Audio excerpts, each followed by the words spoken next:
How to delete blank page in Google Docs.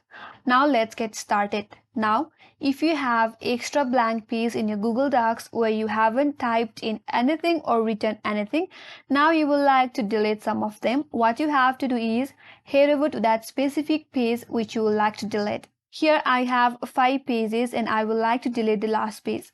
Now go to your last page and go at the end of your page. Once you're at the bottom of your page, now keep on pressing the backspace on your keyboard and there you can see the page is deleted.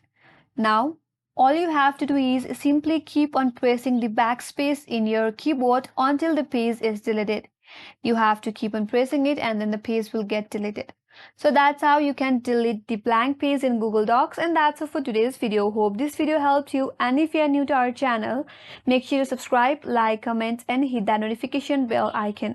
Thanks for watching and I will see you on next video.